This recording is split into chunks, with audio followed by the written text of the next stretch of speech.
সংক্ষিপ্ত সময়ে আদর্শ পরিবার ও পারিবারিক জীবনের দ্বিতীয় অংশ। আমরা কোনো একদিন পরিবার ও পারিবারিক জীবনের প্রথম অংশ নিয়ে আলোচনা করছিলাম। প্রত্যেকটা মানুষ তার আহাল পরিবার, ছেলে মেয়ে নিয়ে জীবিকা নির্বাহ করে। এ ব্যাপারে আল্লাহ এবং আল্লাহ রাসূল অনেক কিছু বলেছেন। আমরা সেদিন বলতে বলতে প্রথম অংশের ওই পর্যায়ে থেমেছিলাম যে বাচ্চা জন্মের পরে তাহনিক করতে হবে। বাচ্চা জন্মের আগে আর একটু কাজ করা ভালো। সেটা হলো এই,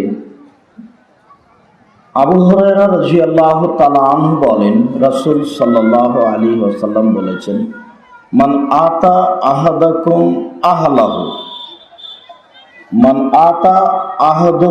আহলাহু ফালিয়াকুল। তোমাদের কোনো ব্যক্তি যখন তার স্ত্রীর নিকটে যাবে সেজন্য বলে, আল্লাহর নবী এভাবে বলছেন, সেজন্য বলে বিসমিল্লাহি আল্লাহুম্মা জান্নিবনা শায়তান ওয়া জান্নিবিশ শায়তান মা রাযাকতানা।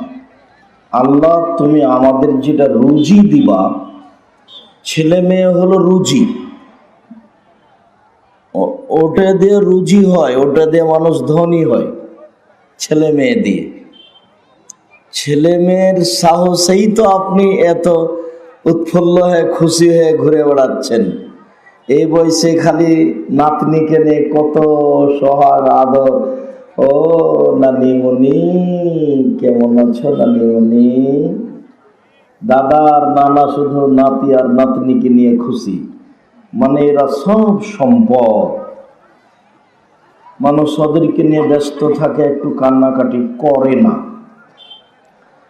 তো আল্লাহর নবী বলছেন, কোনো মানুষ যখন তার স্ত্রী পরিবারের কাছে যাবে তখন সে বলবে বিসমিল্লাহি আল্লাহুম্মা জান্নিবনা শায়তান ওয়া জান্নিবিশ শায়তান মা রাযাকতানা। আল্লাহ, আমরা এই পারিবারিক জীবনে যাচ্ছি, তোমার নামে এই পারিবারিক জীবন আরম্ভ করছি, এই স্ত্রী মিলন তোমার নামে আরম্ভ করছি। তুমি আমাকে আর আমার স্ত্রীকে অপবিত্র শয়তান আর অপবিত্র নারী শয়তান থেকে রক্ষা করো। আর আমাকে যে রুজি দিবা, সেই রুজির যেন কোনো ক্ষতি করতে না পারে।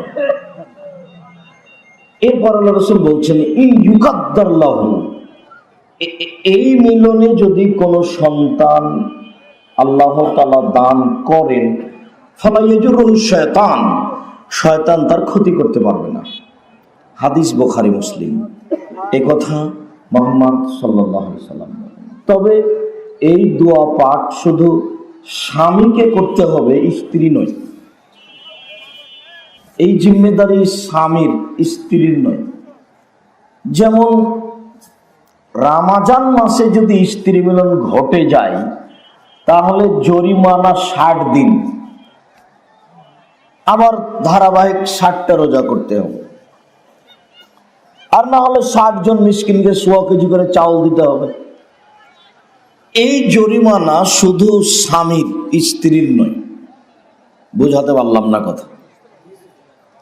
এই দোয়া শুধু স্বামীর, স্ত্রীর নয়। তো বাস, সন্তান একটা পেটে আসলো, এরপরে আপনার স্ত্রীর আর আপনার জন্য এটা জরুরি কাজ। আপনার স্ত্রী কখনো খারাপ ছবি, খারাপ দৃশ্য দেখবে না, কোনো মাঠে ঘাটে এখানে সেখানে বেড়াতে যাবে না। প্রত্যেকটা জিনিসের খারাপ প্রতিক্রিয়া আছে। রাসূল সাল্লাল্লাহু আলাইহি সাল্লাম বলেন, শোনো শোনো শোনো, যে লোক খারাপ তাকে তাড়াতাড়ি মাটি দাও। কেন? ওর খারাপ প্রতিক্রিয়া শহরের উপরে পড়ে, দেশের উপরে পড়ে, গাছের উপরে পড়ে, মানুষের উপরে পড়ে, পশু প্রাণীর উপরে পড়ে। আপনি যে খারাপ মানুষ, পাপী, এই পাপের কারণে আপনার গাছে ফল কম হতে পারে। আপনার বাড়িতে যেসব জিনিসগুলি আছে এর বরকত কমে যেতে পারে। বুঝাতে পারলাম না মনে হয়। তো আপনার স্ত্রী এই পেটে বাচ্চা নিয়ে এদিক সেদিক ঘুরবে না। এই ছেলে, সামনে দাঁড়িয়ে কেন না, তোমরা কি করো? যিনি কেউ সামনে চলাচল করতে পাবেন না। এই ছেলে দেখো, বসার জন্য অনুরোধ করে নিলে চলে যেতে বাধ্য করো। এখানে আমার কোনো নির্বাচনের কথা নেই। দয়া করে খুব দ্রুত সামনে বসে পড়ুন। আর আমি আপনার জন্য এসেছি, আমার আসতে অনেক কষ্ট হয়, এরপরেও আমি প্রাণপণে চেষ্টা করে উপস্থিত হই। এত কাজের মাঝে এই সময়ে আপনার কাছে উপস্থিত হওয়া যে আমার জন্য কত কঠিন তা আপনাকে আমি বুঝাতে অক্ষম। আমি যখন আসব তখন আপনি দাঁড়িয়ে থাকবেন, এইটা আমার পক্ষে সহজ নয়। কাজেই এই ছেলে, এই যে এইসব জায়গায় যারা কাজ করছে তারা ছাড়া কেউ থাকতে পাবে না। দ্রুত দেখো।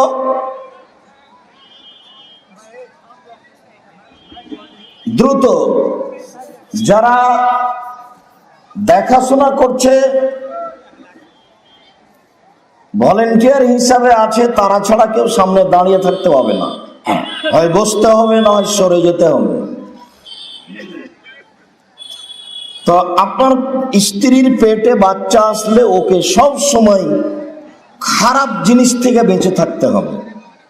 আর দুইজনে দোয়া করবেন যে আল্লাহ একটা সুসন্তান দাও। দুয়াই এমন ক্ষমতাধর একটা ব্যবস্থাপনা যে 50,000 বছর আগে, পৃথিবী সৃষ্টির 50,000 বছর আগে যেটা লেখা হয়েছে, আপনার মায়ের পেটে যেদিন আপনি 4 মাস 340, সেই দিন যেটা লেখা হয়েছে, দুয়ার মাধ্যমে ওটাকে আল্লাহ কেটে দিয়ে নতুন ভাবে লিখে দেন। দুয়া এত পাওয়ারফুল ক্ষমতাধর মাধ্যম। রাসূল সাল্লাল্লাহু আলাইহি ওয়াসাল্লাম বলছেন, দুয়ার মাধ্যমে মানুষের তাকদীর পরিবর্তন করা হয়। লা ইউরাদ্দু তাকদীর ইল্লা বিদুআয়ে, দোয়া দিয়ে তাকদীর পরিবর্তন করা হয়। পেটে বাচ্চা এসেছে, দুইজনই কান্নাকাটি করেন, আল্লাহর কাছে একটা সুসন্তান চাইতে থাকেন। তো দেখা যাক কি হয়। তারপর সন্তান প্রসবের সময় আসলো, খালি আল্লাহকে বলবেন নিরাপদ অবস্থায় সন্তান প্রসবের ব্যবস্থা করে দাও, যেন ক্লিনিকে যাওয়া না লাগে, এই সেই নানান কিছু করা না লাগে। বাচ্চা প্রসব হলো, আজান দিবেন, এক কানে আজান এক কানে একামত, এইটা নয়। এরপরে পরহেজগার মানুষের কাছে নিয়ে গিয়ে তাহানিক করে নিয়ে আসবেন। যার কাছে নিয়ে যাবেন উনি একটু বরকতের দোয়া করে দিবেন। যার জন্য আপনারা যারা মুরব্বী তাদেরকে দোয়া মুখস্থ করে রাখতে হবে। বাচ্চার মাথায় হাত দিয়ে বলতে হবে, আইজুকুমুল্লাহ বিকালিমাতিল্লাহি তাম্মা মিন কুল্লি শাইতানিন ওয়াহাম্মা ওয়া মিন কুল্লি আইনিন লাম্মা। এই দোয়া ইব্রাহিম আলাইহিস সালাম বাচ্চার এই মাথার উপরে এইখানে হাত দিয়ে পড়তেন। শয়তান, জিন এর বদনজর সব থেকে এতে পরিত্রাণ চাওয়া হয়েছে। আল্লাহ আমার বাচ্চার উপরে যেন বদনজর না লাগে। বদনজর জানেন, আল্লাহর নবী বলছেন বদনজর এত খারাপ জিনিস, কোনো কিছু যদি তাকদীরকে ভেঙে দিতে পারতো, একবারে চুরমার করে দিতে পারতো, তো বদনজরই পারত। বদনজরের পাওয়ার খুব বেশি। আপনার বাচ্চাটা পড়ছিল, ক্লাস 10-এ পড়ছে, খুব ভালো পড়াশোনা করছে। একটা লোক এসে বলছে আপনার ছেলেটা খুব ভালো পড়াশোনা করছে, কিভাবে যে তার বদনজরটা লেগে গেল, কাল থেকে আর বাচ্চা পড়ে না, ঘুরে বেড়াচ্ছে। বুঝাতে পারলাম না কথা? মনে হয় কোলে বাচ্চাটা আছে, বাচ্চাটা খুব সুন্দর, খুব হাসছে, খুব ভালো। আরে রাত থেকে এমন কান্নাকাটি শুরু করলে যে আর বাচ্চার কান্নাতে কেউ বাড়িতে থাকতে পারে না। বুঝা গেল না কথা? মনে হয় এর নাম হলো বদনজর। এ কথা মুহাম্মদ সাল্লাল্লাহু আলাইহি সাল্লাম বলেন। বদনজর খুব খারাপ জিনিস। বদনজর লাগলে কি করব? ফালাকার নাচ পড়ে ফোঁক দিবেন, খালি দিতেই থাকবেন। 2-1 বার নয়, 2-1 ঘন্টা, 5 মিনিট, 10 মিনিট, মাগরিবের পরে, এশার পরে, ফজরের পরে দিতেই থাকবেন। এ 2-3 বার নয়। তো তাহানিক করে নিয়ে আসবেন, এই আজান হবে, তারপরে বাচ্চা নিয়ে কারো কাছে দোয়া পড়ে নিয়ে আসবেন, তাহানিক করে নিয়ে আসবেন। মহিলা পুরুষ সবাই তাহানিক করতে পারে, খেজুর চিবিয়ে বাচ্চার জিভার ভিতর দিকে দিবে, তারপরে প্রয়োজনে বাচ্চাকে ওর মা দুধ পান করাবে যেন ওটা ভিতরে চলে যায়, এটা তাহানিক। তারপরে দিন যায় রাত্রি যায়, দিন যায় রাত্রি যায়, 7 দিনের দিন আকিকা করতে হবে। 14 দিনে আকিকা হবে না, 21 দিনে আকিকা হবে না, জীবনে একদিন আকিকা হবে না, এসব হাদিস একটাও ঠিক নয়। 7 দিনের দিনের হাদিসই হচ্ছে ঠিক। নাম রাখবেন, পশু জবে করবেন, মাথা নেড়ে করবেন, আর ওই চুল সম পরিমাণ একটু চাঁদি দান করে দিবেন, বা ওই পরিমাণ টাকা দান করে দিবেন, 150-200 টাকা। 7 দিনের দিন 4টা কাজ আছে। এই বাচ্চা, ডান দিকে এত হচ্ছে কেন? এখানে কি রাস্তা? ও রাস্তা, তাহলে এটা ঘেরতে হতো না। ঘেরার কারণে ওরা মনে করছে আমরা নাগালের বাইরে আছি, এদিকেও ঘেরতে হতো না, ভুল হয়েছে। ঘেরা না থাকলে দেখার সাথে সাথে তার একটা ইতস্তবোধ ভিতরে আসতো, বুঝতে পারেননি মনে হয়, একটা ইতস্তবোধ ভিতরে আসতো। ও এখন মনে করছে যে আমি চিল্লি যাই করি, ওরা কেউ বুঝতে পারবে না। ওই জন্য সম্ভব হলে এটা খুলে দেন, তাহলে হইচই কিছুটা কমতে পারে। সম্মানিত দিনী ভাই বোন, আকিকার গোশত নিজের গোশত, এটা কুরবানির সাথে কোনো সম্পর্ক নেই।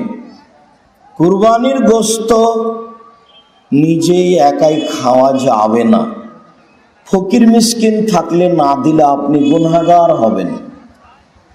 আর আকিকার গোশত নিজের গোশত, আমি দিলাম না তা আমি একটু কৃপণ ভাব হলাম, দিলাম, হাতটা বড় দিয়ে দিলাম, দিতে হবে এ কথা আকিকার গোশত নেই।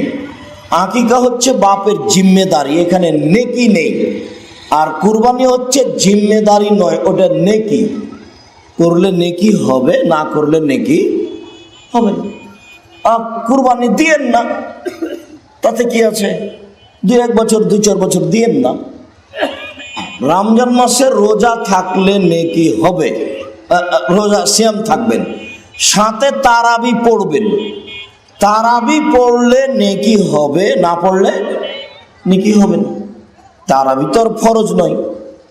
ঠিক এরকমই কুরবানি করলে নেকি হবে, না করলে নেকি হবে না। কিন্তু আকিকা দিতে আপনি বাধ্য, ভিক্ষুক হলেও ভিক্ষা করে আকিকা দিতে হবে। গ্রামের লোককে কাউকে বলবে যে আমি গরিব মানুষ, 500 টাকা দিয়ে একটা ছাগল আমাকে কিনে দেন। 500 টাকায় আজও পাওয়া যাবে যে কানা খোড়া একটা ভেড়ি ভেড়া বুঝেন আপনারা? ছাগল ছাগি, দম্বা দুম্বি, ভেড়া ভেড়ি, কানা খোড়া ন্যাংড়া, যেটা একটা জান থাকলেই হলো, জান আছে, জানটা আছে। গোস্ত খাওয়ার রুচি হোক আর না হোক, জবে করে ফেলে দেন, তাতে আসে যায় না। কিন্তু 7 দিনের দিন আকিকা হতে হবে। বুঝাতে পারলাম না? যারা বলছে গরিব মানুষ করতে পারে না, ওটা ঢং, বেঢঙ্গা কথা।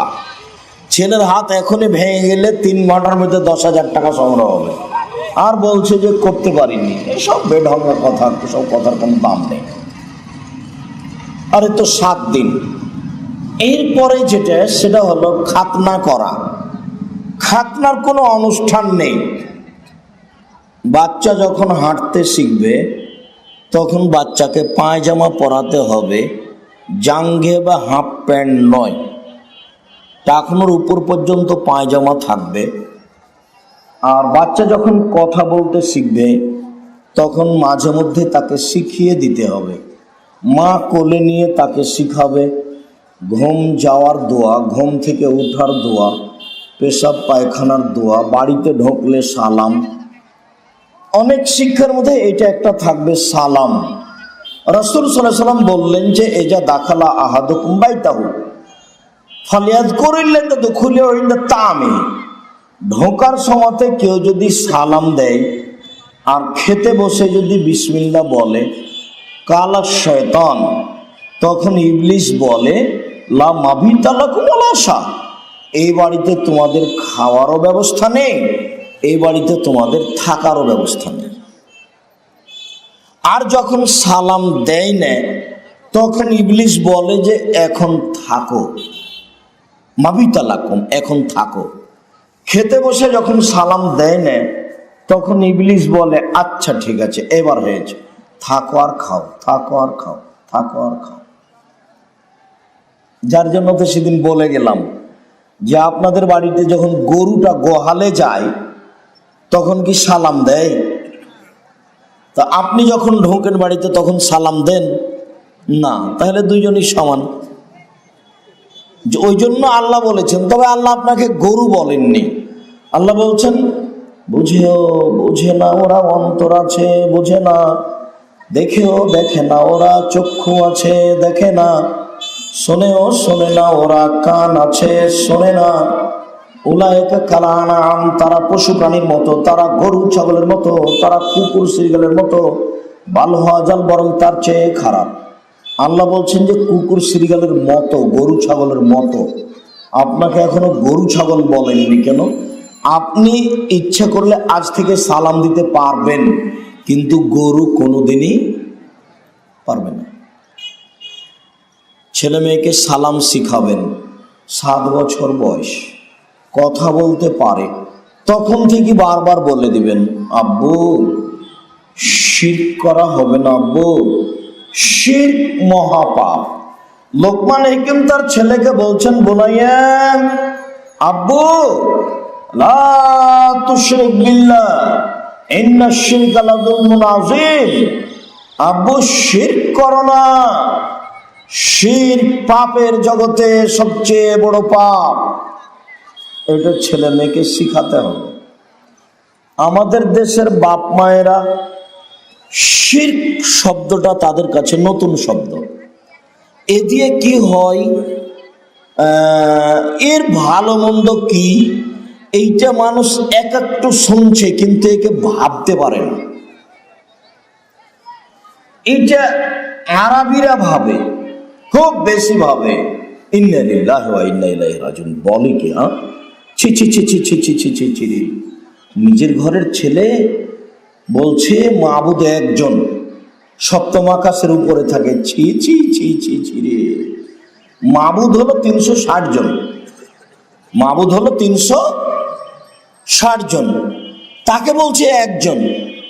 একে হত্যা করতে হবে, একে জেলখানায় বন্দি করতে হবে, একে দেশ থেকে তাড়িয়ে দিতে হবে, বংশে জন্মেছে কুলাঙ্গার ছেলে। ছি ছি ছি ছি ছি ছি ছি। এতগুলি মাবুদকে একজন করলো, কত লাত, কত উজ্জা, কত মানাত, কত হবল, কত সরস্বতী, কত ভগবতী, কত কালী, কত দুর্গা, কত মাবুদ আছে। আর সেইখানে এই ছেলে বলছে যে মাবুদ একজন। কোথায় থাকে? সপ্তম আকাশের উপরে থাকে। সেই উজাব, আশ্চর্য ব্যাপার, বিশাল আশ্চর্য। তারা বুঝেছে যে শিরক কি জিনিস। এখন আমাদের দেশের লোকেরা শিরক কি জিনিস বুঝে না। নির্দ্বিধায় বলছে যে টিকটিকে টিকটিক করলো, আমি ঠিক বলেছি। নির্দ্বিধায় ভাবছে যে ফরজ গোসল করে বেগুনের গাছে হাত দিয়ে ছিঁড়ে তোলা যাবে না। নির্দ্বিধায় বুঝছে যে গরুকে পায়ে লাথি মারা যাবে না। নির্দ্বিধায় বুঝছে যে চুলাতে পা লাগা ঠিক নয়। নির্দ্বিধায় বুঝছে যে ওর দাদি কুলা বুঝেন তো, চাউল ঝাড়ছিল, নাতি দৌড়া দৌড়া এসে কুলার উপরে চড়ে নিয়েছে, তখন বল ছট বেয়াদব কোনেকার, কুলাতে পা দিতে হয় সর। আর দাদি মনে করছে ছি ছি ছি ছি ছি রে, কুলাতে পা দিতে হয় না, ভাতের পাতিলে পা দিতে হয় না, চুলাতে পা দিতে হয় না। কত যে দাদির কাছে সেরে কাছে আল্লাহই ভালো জানে। শিরক দাদি একটু বুঝে না। মহাস্থানে সিজদা করা, মানত মানা, এটা তো বড় বড়। আপনার বাড়িতে যেগুলো আছে সেগুলোর কথা বলছে। দিন রাত বলছে রাতে বের হলে বাচ্চা হয়েছে তো হাতে করে বের হোক, নইলে চোরাচুন্নি পাখিতে বাচ্চাকে ধরে নেবে। আস্তাগফিরুল্লাহ। বাড়ি থেকে বের হয়ে গেছে তো কলম ভুলে চলে গেছে ছেলেটা, না আর ঘরে কেমনে যায়, না আর ফিরে যাব না। কি কুলক্ষণে বের হলো, কোন বেটি ছেলের মুখ দেখেছে, তাই আর তার কাজ হলো না। কত যে শির জাদু টুনা তো আছে, হিসাব নেই এদেশের মাটিতে, অসংখ্য শির। আর শিক্ষা প্রতিষ্ঠানে তো শির্ক আছে। ও মা তোমার আকাশ তোমার বাতাস, ও কালিমা তোমার আকাশ তোমার বাতাস। আকাশ বাতাস কার? কালিমায়ের। ঠাকুর বলছে যে আকাশ বাতাস কার? কালিমায়ের। ও মা তোমার আকাশ তোমার বাতাস, ও কালিমা তোমার আকাশ তোমার বাতাস। 25 লাইনের কবিতা লিখেছে ঠাকুর। জাতি যখন বিপদে ঠাকুর তখন বিলাতে। জাতি এমন, ঠাকুরে এমন ঠেলা দিয়েছে বাঙালিদেরকে, কিয়ামত পর্যন্ত জাহান্নামে রেখে চলে গেছে। বেটা আমি একাই যাবো রে, বাঙালি তোরা করে রেখে যাবো জাহান্নামে। ইবলিশের সাথে তার পাল্লা, কে পারে কে হারে, কেনা হলে শেষ। ঠাকুর দেখছে ইবলিশ পারে না, আমি বেশি পারি। এক বাক্যে ইবলিশকে ঠগিয়ে ছেড়ে দিয়েছে। এখন ইবলিশ বলছে কাজ আমার হয়ে গেছে, যা আমি করতাম তুমি একাই করেছো দোস্ত, তুই আমার কত কাছের বন্ধু। আমি করেছিলাম আল্লাহর সামনে জেহাদ ঘোষণা করেছিলাম, যখন আল্লাহ আমাকে বলেছিল শয়তান আদমকে সিজদা করলি না কেন? ও মাটির তৈরি, আমি আগুনের তৈরি, আমি ঊর্ধ্বমুখী নিম্নমুখী, আমি তাকে সিজদা করব মানে? তখন আল্লাহ বলছেন সরে যা এখান থেকে, তুই ওই অহংকারী, তোকে আমি আমার রহমতের মধ্যে রাখবো না। তখন ইবলিশ বলছে ঠিক আছে চলে গেলাম, দুইটা সুযোগ দিতে হবে। এক, আমি কিয়ামত পর্যন্ত বেঁচে থাকবো তার সুযোগ দিতে হবে। দুই, আদমের ছেলে মেয়েকে দেখে ছেড়ে দেবো কেমনে পাপ করে না, শিরক কেমনে করে না তা দেখে ছেড়ে দেবো, এই সুযোগ দিতে হবে। আল্লাহ বলছেন ঠিক আছে তোকে তাই দিলাম, নেন এবার। কতদিন পর্যন্ত ইবলিশ বাঁচবে? কিয়ামত পর্যন্ত। তার একটা জীবন বাজি রেখে চেষ্টা আছে যে আমি হেরে গেছি, আদমের ছেলে মেয়েকে রেখে যাব না, সাথে নিয়ে যাব। আপনাকে আমি বুঝাতে পারিনি ঠাকুরের পরিকল্পনা। আল্লাহ জাতিকে হেফাজত করুক, আল্লাহ আমিন। কিভাবে উনি করবেন আল্লাহ তার ব্যাপার, আল্লাহ ভালো জানে জাতি কিভাবে জান্নাত লাভ করবে। শিরকের অভাব শেষ নাই। দেশ ট্রাভেলস গাড়ি ঢাকা থেকে ছুটলো, সূর্য ডুবার সাথে সাথে আলো দিলে, বেটা সুপারভাইজার শোনো, এখানে আলো দিলে কেন? আমার মালিক বলেছে সূর্য ডুবার সাথে সাথে গাড়িতে আলো দিতে হবে। সূর্য ডুবার সাথে সাথে বাড়িতে বাতি জ্বালায় হিন্দু। বুঝতে পারছেন না মনে হয়? সব ওদের কর্ম আপনার কাছে। এটা তুলসী গাছ, এটা তুলসী গাছ। তুলসী গাছে লাথি মারা যায় না, অনেক কিছু হয়ে যাবে।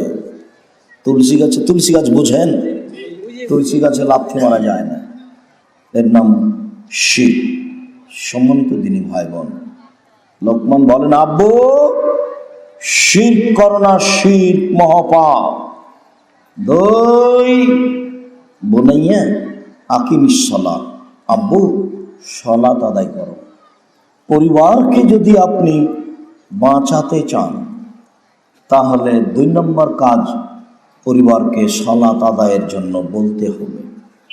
মহান আল্লাহ বলেন ইয়া আইয়ুহাল্লাযীনা আমানু কু আনফুসাকুম ওয়া আহলিকুম নারা, হে পৃথিবীর মানুষ তোমরা নিজেদেরকে এবং তোমাদের পরিবারকে জাহান্নাম থেকে বাঁচাও। নিজেকে জাহান্নাম থেকে বাঁচাবেন কিভাবে? পরিবারকে জাহান্নাম থেকে বাঁচাবেন কিভাবে? পরিবারকে জাহান্নাম থেকে বাঁচানোর 1 নম্বর কর্মপদ্ধতি, কর্মসূচি, পরিবার যেন শিরক না করে। 2, পরিবার যেন সালাত আদায় করে। মহান আল্লাহ বলেন অমর আহলাকা বিসসালাত ওয়াসতাবির আলাইহা, তুমি তোমার আহাল পরিবারকে সলাত আদায় করতে বলো আর নিজেও সলাত আদায় করো। আপনাকেই বলছি, বক্তব্যের সাথে মুনাফিকি করবেন না। আজ থেকে জরুরি জিম্মেদারি নেন যে প্রত্যেক সলাতের টাইমে ছেলে মেয়ে স্ত্রীকে নামাজ পড়ার জন্য বলবো। বলেন ইনশাআল্লাহ। এটা জরুরি জিম্মেদারি, বলতেই হবে, বলতে আপনি বাধ্য। চাঁপাইনবাবগঞ্জের ভাষাতে বলে ও তো করবে ওর বাপকে করতে হবে। তার মানে আপনি তো আপনার ছেলে মেয়েকে বলবেন, আপনার বাপকে বলতে হবে, মানে বলতে হবেই, বাধ্য। প্রত্যেক দিন আপনাকে মধ্যখানে চট করে একটা কথা মাথায় পড়লো, আপনাকে স্মরণ করায় আমি। নামাজ যখন দাঁড়াবে, সলাতে যখন দাঁড়াবে মুসাল্লিরা, তখন দাঁড়ানো জিনিসটি যে কত জরুরি, সুন্দরভাবে দাঁড়াতে হবে। এটা রাসূল সাল্লাল্লাহু আলাইহি ওয়াসাল্লাম 23 বছর জীবনে কোনো এমন একদিন সলাত আদায় করেছেন আর মুখামুখি হয়ে বলেননি আপনারা কাতার সোজা করুন, প্রাচীরের মতো হয়ে দাঁড়ান, আপনারা কাতার সোজা করুন, প্রাচীরের মতো হয়ে দাঁড়ান।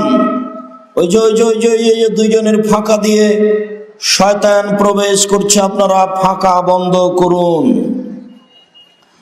যে ব্যক্তি ফাঁকা বন্ধ করবে আল্লাহ তার জন্য জান্নাতে ঘর বানাবেন। যে ব্যক্তি লাইনের সাথে ফাঁকা রেখে দিবে আল্লাহ তার উপরে রহমতটা কেটে দিবেন। যে সারির সাথে লেগে দাঁড়াবে আল্লাহ তার জন্য রহমত চালু করে দিবেন।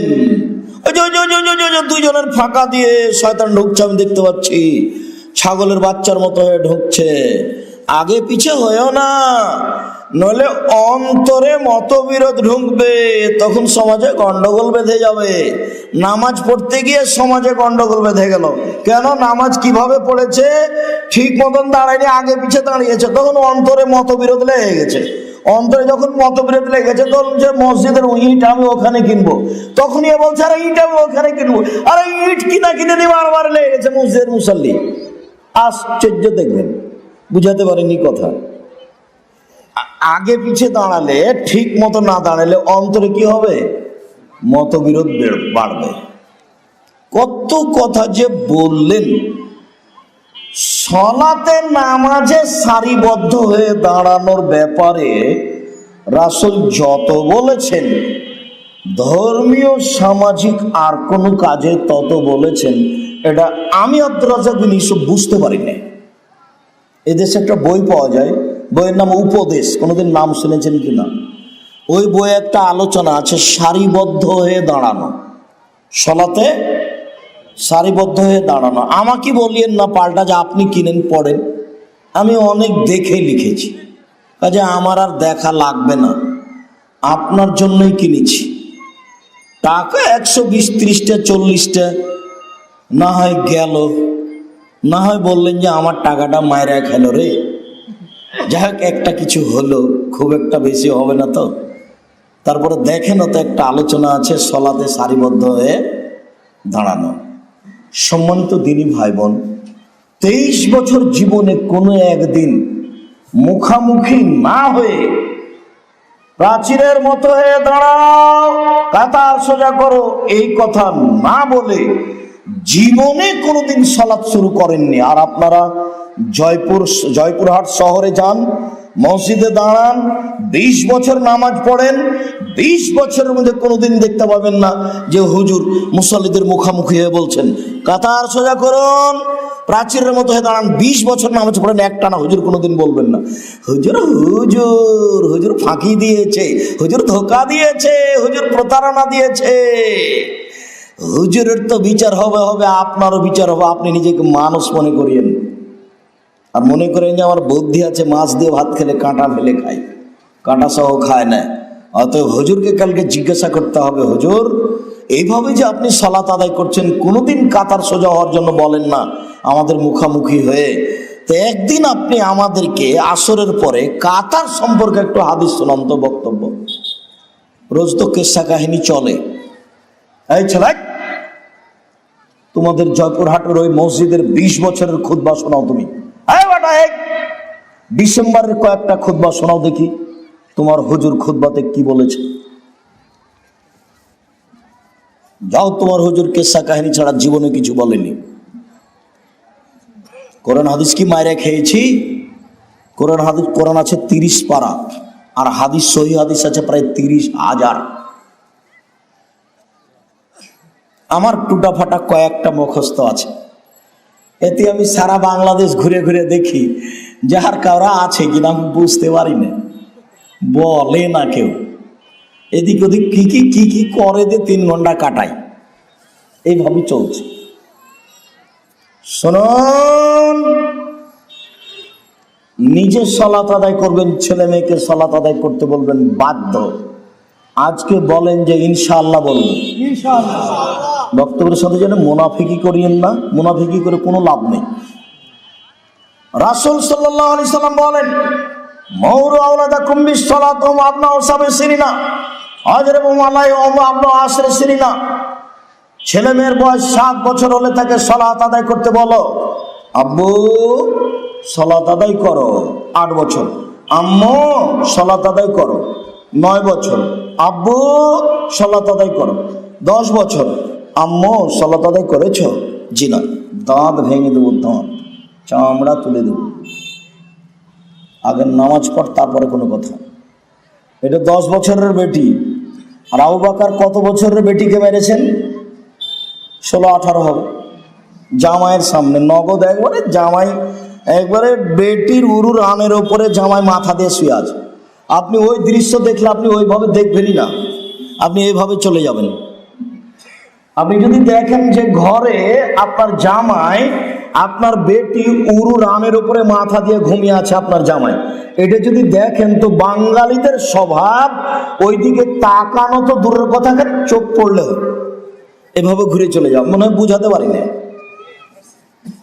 এই অবস্থায় আবু বকর এমন মায়ের দিলেন বেটিকে, বেটি বলছে যে মায়ের চোটে আমি এভাবে সরে যেতাম দূরে, কিন্তু আমার স্বামী আমার উরু রানের উপরে মাথাতে ঘুমিয়েছিলেন, সেই জন্য শক্তভাবে ধরেছিলাম যাতে আমি না সরি, যেন ওনার না ঘুম যেন না ভাঙে। আর 10 বছরের বেটিকে মারতে শরম হয় আপনার? ছি! এই বাপের বেঁচে থাকার চেয়ে না থাকাই ভালো। এই হলো কাপুরুষ বাপ, এই ঘৃণিত বাপ। এই বাপ সমাজকে নষ্ট করেছে। এ পরিবারের কিছুই বুঝে না। পরিবার কাকে বলে? এক মুহাম্মদ সাল্লাল্লাহু আলাইহি সাল্লাম পৃথিবীর সবচেয়ে দামি মানুষ, 5 বার বলছেন লাঠি ব্যবহার করো। পরিবারের উপরে লাঠি ব্যবহার করো। পৃথিবীতে সবচেয়ে দামি মানুষ বলছেন পরিবারের উপরে লাঠি ব্যবহার করো। এখন যে মেয়েগুলো হেঁটে বেড়াচ্ছে মাথায় কাপড় না দিয়ে, ক্লাস 10-এ পড়ে, ওরা কেউ হিন্দুর মেয়ে? ওরা কি ইহুদি খ্রিস্টানের? না, আপনারই মেয়ে, এটা আমারই মেয়ে। তো এইভাবে হবে তাহাজ্জুদ পড়ে? 3 শ্রেণীর মানুষ জান্নাতে যাবে না, তার মধ্যে আপনি আছেন। 3 শ্রেণীর মানুষ জান্নাতে যাবে না, তার মধ্যে আপনি আছেন। 1, নিয়মিত বিড়ি, তামাক, জর্দা, সিগারেট, গুল, নেশাদার দ্রব্য খায়, পান করে যে। 2, পুরুষের বেশধারী নারী, যারা পুরুষের জুতা স্যান্ডেল পরে, যারা পুরুষের শার্ট প্যান্ট পরে, যারা পুরুষের পোশাক পরে, ওরা জান্নাতে যাবে না। 3, আপনি, আপনার তাহাজ্জুদ পড়ে জান্নাত হবে না, এ কথা মুহাম্মদ সাল্লাল্লাহু আলাইহি সাল্লাম বলেন। সাধারণ কাজে কেন? আপনি আপনার মেয়ে এবং আপনার স্ত্রীর উপরে কঠোর নন, নাহলে এখন এইভাবে ঘুরে বেড়াই। এখন ঘুরে বেড়াচ্ছে, ঢং ঢং করে এসেছে, রাস্তায় হাঁটতে হাঁটতে আবার চলে যাচ্ছে। বাড়িতে যে খোঁজ নিন, আজকে খোঁজ নিন কখন এসেছো তুমি বাড়িতে? 10 মিনিট ছিলাম। আব্দুর রাজ্জাক সাহেব যখন শুরু করে তখন চলে এসেছি। মারবেন পায়ের উপরে লাঠি বাড়ি, পা ভেঙে দেবো। আব্দুর রাজ্জাক সাহেবের বক্তব্য শোনার জন্যই তাকে ডেকে নিয়েছে। তুমি আসলে কেন এখানে? ঢং শুরু করেছো তুমি, ফাইজলামি করো। আমি বলিনি পিটাতে, মুহাম্মদ সাল্লাল্লাহু আলাইহি সাল্লাম বলেছেন। আমি পিটাতে বলবো কেন? আমি আপনার বউকে পিটাতে বলবো কেন? আমি বলিনি। মুহাম্মদ সাল্লাল্লাহু আলাইহি সাল্লাম বলেছে ওকে লাঠি দিয়ে ঠিক করো। মুহাম্মদ সাল্লাল্লাহু আলাইহি সাল্লাম বলেছে লাঠি ঝুলিয়ে রাখো। মুহাম্মদ সাল্লাল্লাহু আলাইহি সাল্লাম বলেছেন তোমার স্ত্রীর উপর থেকে লাঠি উঠিয়ে নিও না। এ কথা আমি বলিনি। এ কথা মুহাম্মদ সাল্লাল্লাহু আলাইহি সাল্লাম বলেছেন, আমি বলবো কেন? আমার কি ঠেকা বেঁধেছে? কিছু খারাপ লাগলে মুহাম্মদ সাল্লাল্লাহু আলাইহি সাল্লামকে বলিয়েন, কম হয়ে পাঁকুড়া করে দেন, শয়তানি করে এখানে ঢং ঢং করে এখানে আসে যায় চলে যায় করে কাপুরুষ। আপনার মতো কাপুরুষকে আমি ঘৃণা করি, আপনার মতো কাপুরুষকে আমি ঘৃণা করি, আপনার মতো কাপুরুষকে আপনি ঘৃণা করি। আপনি আপনার পরিবারকে কবর দিয়েছেন ফাইজলামি করে দিন কাটিয়ে, তাহাজ্জুদ পড়ে জান্নাত কিনে নিয়েন। জান্নাত পড়ে আছে? জান্নাত পড়ে নেই, জাহান্নাম পড়ে আছে। জাহান্নাম আপনার জন্য অপেক্ষা করছে। সংসারের সাথে নিমুখ হারামি করে, সংসার পরিচালনা করে তাহাজ্জুদ পড়ে জান্নাত কেনার হিসাব করিয়েন না। সংসারের সাথে নিমুখ হারামি করে তাহাজ্জুদ পড়ে জান্নাত কেনার চেষ্টা করিয়েন না। ভুল হিসাব। ওই যে আপনার মেয়ে হেঁটে বেড়াচ্ছে, ওটা আপনারই মেয়ে, ওটা হিন্দুর মেয়ে নয়। কাপুরুষের পরিচয় দিয়ে নিজেকে স্বামী হিসাব করিয়েন না। মুহাম্মদ সাল্লাল্লাহু আলাইহি সাল্লাম এরকম কিছু বলেননি। তিনি খুব কঠোর পরিবারের ওপরে। তিনি বলেছেন লাঠিটা পরিবারের জন্য ঝুলিয়ে রাখো। পরিবার লাঠি দিয়ে কন্ট্রোল করতে হবে। চোখ যেভাবে ঘুরে বউ সেভাবে চলে, তার নাম ক্ষমতা। চোখ যেভাবে ঘুরে বউ সেভাবে চলে, তার নাম ক্ষমতা। ক্ষমতা দেখিয়ে পরিবার কন্ট্রোল করার চেষ্টা করবেন, আমাদের পক্ষ থেকে জোরালোভাবে অনুরোধ থাকছে। আবু হুরায়রা রাদিয়াল্লাহু তাআলা আনহু বলেন, একরাহুল কালামা বাদাল ইশায়ে একরাহুন নাওমা কাবলাল ইশায়ে। আল্লাহর নবী এশার সালাতের পূর্বে ঘুমানোকে ঘৃণা করতেন। আল্লাহ রাসূল এশার সালাতের পরে কথা বলাকে ঘৃণা করতেন। আপনার ছেলে রাত 12টা-1টা পর্যন্ত দোকানে বসে টিভি দেখে, রাত 12টার পরে বাড়িতে আসে, আপনার স্ত্রী বলে আপনার ছেলেকে, আব্বু তোমার জন্য ভাত শোকেজে সাজিয়ে রেখেছি, তুমি খেয়ে নাও। বলেন এই বউকে বাড়িতে রাখবেন না, তালাক দিবেন। আমি তালাক দিতে আদেশ করিনি, তবে এই বউ চলবে না, এটাই ঠিক। যেই বউ 12টাতে ছেলেকে ভাত সাজিয়ে দেয়, একরাহুল কালামা বাদাল ইশায়ে। আল্লাহর নবী এশার সালাতের পরে কথা বলাকে ঘৃণা করতেন। আল্লাহর নবী এশার সালাতের পরে কথা বলাকে ঘৃণা করতেন। রাত্রি 9:30 10টার পরে কথা বলা ঘৃণিত কাজ। কথা বলা ঘৃণিত কাজ, কথা বলা ঘৃণিত কাজ। সেখানে এশার সালাতের পরে ছেলে টিভি দেখতে পারে, দোকানে কি করে? কাপুরুষের সন্তান পারে, কাপুরুষের সন্তান কাপুরুষ পারে। তিতা লাগলে, ভাষা তিতা লাগলে আমার কিছু করার নেই। আপনাকে তিতা লাগুক এটাই আমি চাচ্ছি। আপনাকে আমি ইসব জুলেখার কাহিনী বলে খুশি করতে আসিনি, আর আমার খুশি করা আমার অভ্যাসও নয় জীবনে। কণ্ঠসুরে বক্তব্য দিয়ে আপনাকে আমি বেখেয়াল করে পানির চোখের পানি ঝরাতে আসিনি। সম্মানিত দিনী ভাই বোন, আপনাকে আমি বলতে এসেছি, যে লোকের ছেলে মেয়ে এশার সালাতের পরে দোকানে বসে আড্ডা পিটে রাত ভোর টিভি দেখে, সে লোকের কি হবে সেটা আপনি বলেন। আর নাহলে আপনি বলেন আপনারা একসব এরকম বক্তব্য আপনারা শুনবো না। দুটোর মধ্যে একটাতে আসতে হবে। হয় নিজেকে মানুষ করতে হবে, কঠোর হয়ে দাঁড়াতে হবে, নাহলে বিপক্ষে কঠোর হয়ে দাঁড়াতে হবে। হয় পক্ষে আসেন, নাহলে বিপক্ষে যান। আপনি এককভাবে দায়ী। আপনি আর আপনার স্ত্রী দুইজন মিলে সংসারটাকে ধ্বংস করেছেন। সম্মানিত দিনী ভাই বোন, রাসূল সাল্লাল্লাহু আলাইহি সাল্লাম বলেন, আর রাজুলুস সাইয়্যিদ ওয়াল মারাতুস সাইয়্যিদা। স্ত্রী হচ্ছে কর্ত্রী আর স্বামী হচ্ছে কর্তা। স্ত্রী হচ্ছে কর্ত্রী, স্বামী হচ্ছে কর্তা। নিজের কাজ করে যে তাকে বলে কর্মী, আর অপরের কাজ দেখে যে তাকে বলে কর্তা। বুঝাতে পারিনি? নিজের কাজ করে যে তাকে বলে কর্মী, আর অপরের কাজ দেখে যে তাকে বলে কর্তা। তা আপনি 5 ওয়াক্ত নামাজ পড়লেন, আপনি কর্মী। ছেলে নামাজ পড়লো কিনা এটা দেখবেন, তখন আপনি কর্তা। আমি মনে হয় বুঝাতে পারি না। আল্লাহ রাসূল বলছেন যে আর রাজুলুস সাইয়্যিদ, স্বামী হচ্ছে কর্তা, ওয়াল মারাতুস সাইয়্যিদা, স্ত্রী হচ্ছে কর্ত্রী। তো এই দুজনের কাজ কি, এরা কি দেখে? স্বামী দেখে বউ সুন্দর করে রান্না করেছে কিনা, স্ত্রী দেখে স্বামী বড় মাছ কিনেছে কিনা।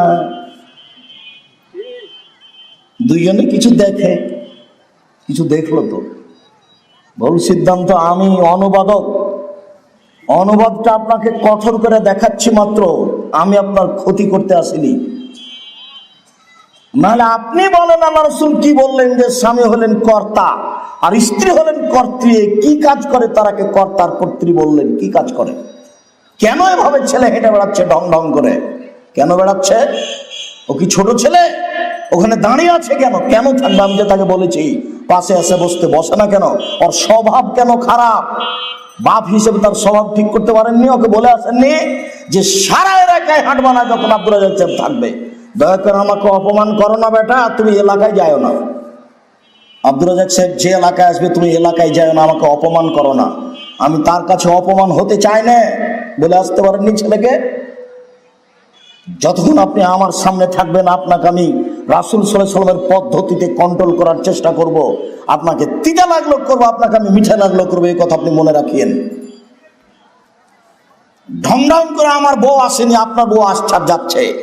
ঢং ঢং করে হাঁটছে আপনার বউ, গল্প করছে আপনার বউ, আমার বউ করেনি। অতএব আপনাকে বলতে এসেছি, পুরুষের জীবিকা নির্ভর করবেন।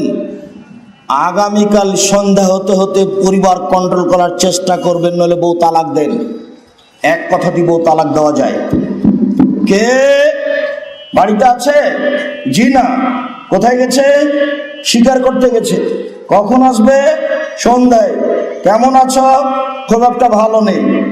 আচ্ছা ঠিক আছে, আসলে সালাম দিও, চৌকাঠ পরিবর্তন করতে বলিও। কথা আরো ছিল কিন্তু বলেননি। মানে এতেই শ্বশুর খেপে একবারে লাল হয়ে গেল। আমার বৌমা বলে যে খুব একটা ভালো নেই।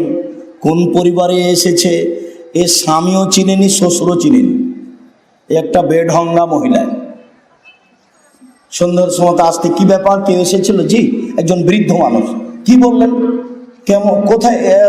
বাড়িতে আছে? নেই। কোথায় গেছে? শিকার করতে গেছে। কখন আসবে? সন্ধ্যায়। কেমন আছো? খুব একটা ভালো নেই। কি বললেন? বললেন যে আসলে চৌকাঠ পরিবর্তন করতে বলিও। আহারে, তিনি আমার আব্বা, তিনি হলেন ইব্রাহিম আলাইহিস সালাম। তিনি তোমাকে তালাক দিতে বলে গেছে, তুমি তোমার বাপের বাড়ি চলে যাও। ইলহাকি ইলা আহলে, তুমি তোমার বাপের বাড়ি চলে যাও। কত বড় চাকরি করো তুমি, এইটা আমার দেখার আর কোনো সুযোগ নেই। তুমি কত বড় সুন্দরী, আমার দেখার সুযোগ নেই। আমার আব্বা যাহাই বলেছেন তাহাই হইবে, আমার কিছু করার এখানে নেই। অনেকদিন পরে বাড়িতে আছে? জি না। কোথায় গেছে? শিকার করতে গেছে। কখন আসবে? সন্ধ্যায়। কেমন আছো? আলহামদুলিল্লাহ। আচ্ছা আচ্ছা আচ্ছা আচ্ছা, ঠিক আছে ঠিক আছে ঠিক আছে। কি খাও? আল্লাহ মালমা, পানি আর গোস্ত, পানি আর গোস্ত খাই। তখন বলছেন বারাকাল্লাহু ফি লাহমিকুম ওয়া মাইকুম, আল্লাহ তোমার গোস্ত ও পানিতে বরকত দিয়ে দে। এমন দোয়া দিলেন কিয়ামত পর্যন্ত একেবারে মক্কায় বরকত আর রুজি খালি বয়ে চলে যাচ্ছে। বাগান নাই ফলমূলের, কিন্তু দেখবেন ফল ভর্তি আছে মক্কায়। বাগান কোথায়? তো পাথর দিয়ে গড়া। এমন দোয়া দিলেন বৌমাকে যে একবারে সে দোয়া কিয়ামত পর্যন্ত চালু। বলে গেলেন যে আসলে সালাম দেওয়ার চৌকাঠটা ঠিক রাখতে বলি। সন্ধ্যার সময় ইসমাইল আসতে বুঝতে পেরেছেন কি ব্যাপার। একজন বৃদ্ধ মানুষ এসেছিল। কি বলল? বাড়িতে আছে। বললাম নেই। কোথায় গেছে? শিকার করতে গেছে। কখন আসবে? সন্ধ্যায়। কেমন আছো? আলহামদুলিল্লাহ। কি বললেন? আচ্ছা আচ্ছা, ভালো ভালো। কি খাও? কি খাও? ওই পানি আর গোস্ত। তারপর কি বললেন? বলে আচ্ছা, তোমাদের আল্লাহ বরকত দান করুক পানিতে আর গোস্তে। বরকত ভিন্ন জিনিস, রুজি ভিন্ন জিনিস। বরকত ভিন্ন জিনিস, রুজি ভিন্ন জিনিস। সেদিন সে পরিবারের প্রথম অংশে বলছিলাম না যে বৌমা বিবাহ করে নিয়ে এসেছে। সকালবেলাতে দাদি, দাদা, নানি সবে বৌমা দেখতে এসেছে। বলছে দেখি রে তোর বউটা কেমন। দেখে বলছে তোর বউটার নাকটা একটু মোটা। দাদিতে বলছে, নানিতে বলছে, চাচি খালাতে বলছে, কে একটু বলে না বারাকাল্লাহু লাকা ওয়া আলাইকা জামা বাইনাকুমা ফি খাইরিন। সারা বাড়ি আত্মীয় স্বজন গ্রামবাসী সবাই বলবে বারাকাল্লাহু লাকা ওয়া আলাইকা জামা বাইনাকুমা ফি খাইরিন। কেউ একটু বুঝে না ধর্মকর্ম, খালি খায় আর পায়খানা করে। আর হুজুরদের কাছে খালি মিথ্যা বক্তব্য শোনে। হুজুরদের কাছে কি শোনে? খালি মিথ্যা বক্তব্য শোনে। একটা নতুন বউ বাড়িতে এসেছে, তাকে কি বলতে হবে এটা কারো জানা নেই। দেখে বলছে নাকটা মোটা। একটা কিছু বললাম, আমি নয় একটা বললাম, একটা কিছু বলে চলে গেলাম। সম্মানিত দিনী ভাই বোন, আলোচনার এই অংশে সে জরুরি দুটি কথা। রাসূল সাল্লাল্লাহু আলাইহি ওয়াসাল্লাম বলেন, জালিসিস সলে অসয়ে কা সাহিবুল মিসকি ওয়া নাফিকিল কিরে। ভালো বন্ধু আর বন্ধুর উদাহরণ আতরওয়ালার মতো আর কর্মকারের মতো। আতরওয়ালার মতো আর কর্মকারের মতো। কারো বন্ধু যদি আতরওয়ালা হয় তাহলে আতর তাকে এমনিতেই দিবে, আর নাহলে আতর তার কাছ থেকে কিনে নিবে। আর নয় আতরওয়ালার পাশে বসে থাকলে গন্ধ পাবে। আতরওয়ালার পাশে বসে থেকে নাকে মুখে গন্ধ আসবে না, এই কথা যেমন মিথ্যা। আপনার ছেলে বন্ধু ভালো হলে আপনার ছেলে ভালো হবে না, এ কথাও তেমনি মিথ্যা। আতরওয়ালার পাশে বসে থেকে আতরের সেন্ট আসবে না, এই কথা যেমন মিথ্যা। আপনার ছেলে যে দল করে সেই দলের প্রতিক্রিয়া আপনার ছেলের ভিতরে আসবে না, এই কথাও তেমন মিথ্যা। আসবেই। আপনি ইরানে চাকরি নিয়ে যান, কাজ করার জন্য ইরানে যান, কদিন পরে আপনিও বলবেন যে মোহাম্মদ নবী নয় গো, জিবরাইল আসতে ভুল করেছে। নবী হলো কে? আলী। আলী যান ওখানে, আরে আব্দুর সাহেব ভুল বলেছে, আজীবন দেখে আসলাম নামাজের 3 ওয়াক্ত গো, নামাজ 3 ওয়াক্ত, জোহর আসর একটা, মাগরিব এশা একটা, আর ফজর একটা। আব্দুর রাজ্জাক কতদিন আমাদেরকে বললো যে 5 ওয়াক্ত, ইরানে যে দেখছি আমরা 3 ওয়াক্ত। যখন যেখানে যাবেন মানুষের বিবেচনা সেটা ধরার জন্য প্রতীক্ষমান রয়েছে, সেটাকে নিয়ে সে ছুটবে চলবে। রাসূল সাল্লাল্লাহু আলাইহি সাল্লাম বলেন, কারো বন্ধু যদি কামার হয়, কর্মকার, তার পাশে যদি বসে থাকে, কখনো আগুন ছিটে সে কাপড় জ্বলে যেতে পারে। যদি কাপড় না জ্বলে, কামারের পাশে বসে থেকে নাকে মুখে ধোঁয়া আসবে, এই কথা সত্য। কামারের পাশে বসে থেকে নাকে মুখে ধোঁয়া আসবে না, এই কথা যেমন মিথ্যা। আপনার ছেলের বন্ধু খারাপ, আপনার ছেলে খারাপ হবে না, এই কথা তেমনি মিথ্যা, খারাপ হবেই। কামারের পাশে বসে থেকে নাকে মুখে ধোঁয়া আসবে না, এই কথা যেমন মিথ্যা। আপনার মেয়ের বান্ধবী খারাপ, আপনার মেয়ে খারাপ হবে না, এই কথা তেমনি মিথ্যা। আজকাল মানুষের জীবনে সবচেয়ে কাছের বন্ধু, কাছের বান্ধবী হচ্ছে মোবাইল। মানুষের সবচেয়ে কাছের বন্ধু কি? মোবাইল। মানুষ, যুবক যুবতী ধ্বংস হওয়ার, খারাপ হওয়ার সবচেয়ে বড় মাধ্যম। আজকের আলোচনার শেষ কথাটি, এই ছেলে, আপনার পাশ থেকে ওটা ছেলেটা উঠলো কি করে? শতবার বলা আছে এই কাজ করবেন না। আপনি কথাকে মূল্যায়ন করার চেষ্টা করবেন। আপনাকে আন্তরিকভাবে অনুরোধ জানাই। জাবের বললেন, আল্লাহর নবী, আমি কম বয়সের মেয়েকে বিবাহ করিনি এই জন্য যে আমার বাপ 6 জন বেটি রেখে গেছেন। আমার বাপ তার 6 জন মেয়ে রেখে শহীদ হয়েছেন। আমার 6 জন বোন আছে, আমার বোনদের সমবয়সের মেয়েকে আমি বিবাহ করিনি আল্লাহর নবী 4টা কারণে। এক, আমার বউ যেন আমার বোনদেরকে শিষ্টাচার শিখাতে পারে। বলেন আপনি, আপনার মেয়েটা ঢং ঢং করে আসলো আর গেল, আপনার স্ত্রী কি শিষ্টাচার শিখিয়েছে? 2, আমার বউ যেন আমার বোনদেরকে বিদ্যা শিখাতে পারে। 3, আমার বউ যেন আমার বোনদের মাথার চুল চিরুনি করে দিতে পারে। 4, আমার বউ যেন আমার বোনদের উপরে পাহারাদার হিসাবে থাকতে পারে। পাহারাদার। আপনার স্ত্রী আপনার ছেলে মেয়ের উপরে কি? পাহারাদার। বুঝাতে পারেনি? আপনার স্ত্রী আপনার ছেলে মেয়ের উপরে পাহারাদার। বুখারী মুসলিমের হাদিস। আমার কিছু এখানে নেই বলার।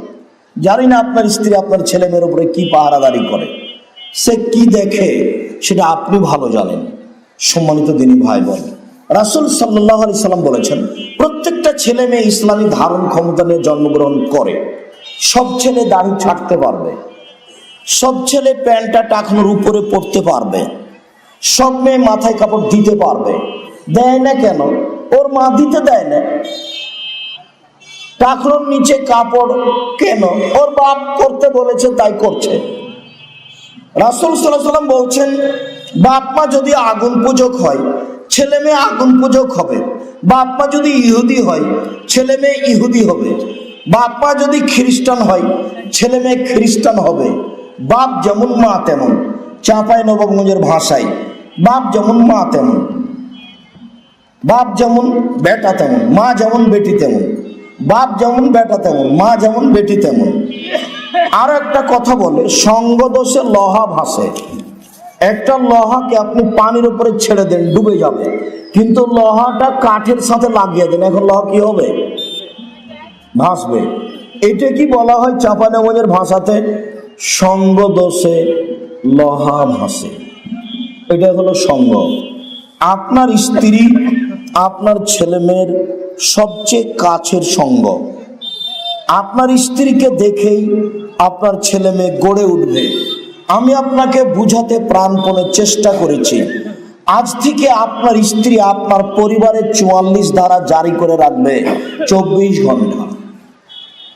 আপনার ছেলে কিভাবে শয়, কিভাবে উঠে, কিভাবে দোকানে বসে থাকে, কিভাবে আড্ডা পিটে, কিভাবে নামাজ পড়ে, কাজের লোক দিয়ে ভাত রান্না করে নেন।